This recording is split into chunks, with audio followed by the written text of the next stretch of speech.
edge type. Yep. By clicking on the frame over here. Okay. Click on frame, and then you have bevel with a step back right here. Ah, okay. So you click on that one, you say okay.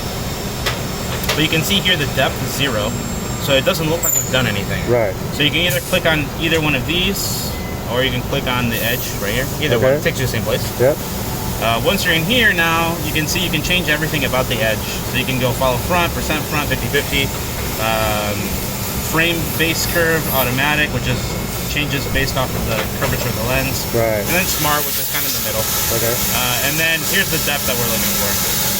So here you're going to determine how deep you want your step back to go. Right. So you have an idea for that frame, about how far in you want to go? Probably just a millimeter. So you're going to go in 1 millimeter. Okay, and then you can see here, this changes, so you can kind of look at it. Yeah. And then here you'll see more or less what it's going to look like. So you can see, remember how I was telling you earlier, in this case you said follow front 1 millimeter for the bevel. Right. So it's going to follow front 1 millimeter, and then the cut-in is going to happen 1 millimeter below the apex of the bevel. So this shelf here, the thickness of your shelf is 2 millimeters total. Okay. Is that what you want? Yeah, that's fine. Okay, because we can make this smaller to make this smaller. Oh, okay. Right? Yeah, no, or we can make this bigger to make it thicker. I think it'll actually work in this frame because this frame's kind of a weird setback on the side, so I think it'll work good. Okay. And then a 1 millimeter cut in, and then it automatically tilts 15 degrees. Okay. And then the whole edge is tilted 15 degrees. So you can see this edge here is inclined dynamically based off the base curve. Yes. And then on top of that, the step back is inclined 15 degrees. Right. So it's kind of extra. Okay. So that's really all you have to do. I mean, I talked a lot, but really, realistically, for this job, all you had to do was change the frame. It's like change the frame to this. Yeah. And then you're gonna go to the edge and make sure you pull it in 1 millimeter. Pick whatever, yeah. Yeah. We can make this all happen completely automatically if you do this frame a lot. Right. Do you? That one, yes. Yeah? Yeah. So what you can do to do this automatically is you can save this whole thing. So go to save job as. Okay. And then you're gonna save the job in the jobs folder. So you see the jobs folder's up here. Right. The jobs, you're going to go back a folder and go to jobs. So you're going to go to the frame database folder. Frame database folder, and then you're going to name it whatever the server sent over as Fram. Okay? So Fram's right here, but I can't see it because I have this window open.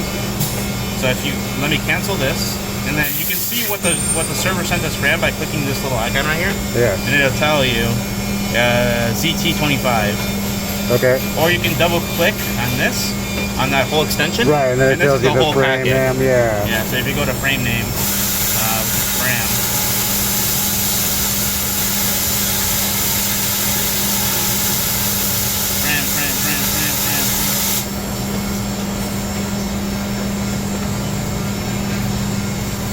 oh, here it is.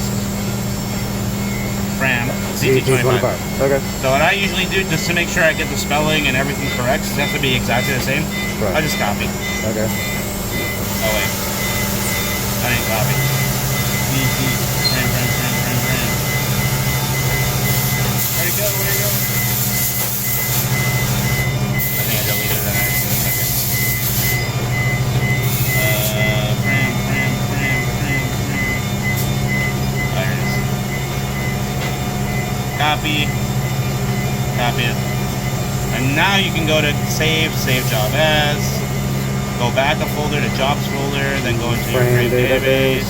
And then in here you can make a folder for like that brand of frames if you want, which is probably the best way to do it. Yeah. But for now, I'm just gonna paste in here ZT25. Okay. I'll save it.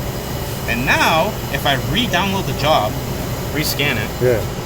It's automatic. It'll it's gonna come back after that. Yep. Okay, cool. So you could have changed the job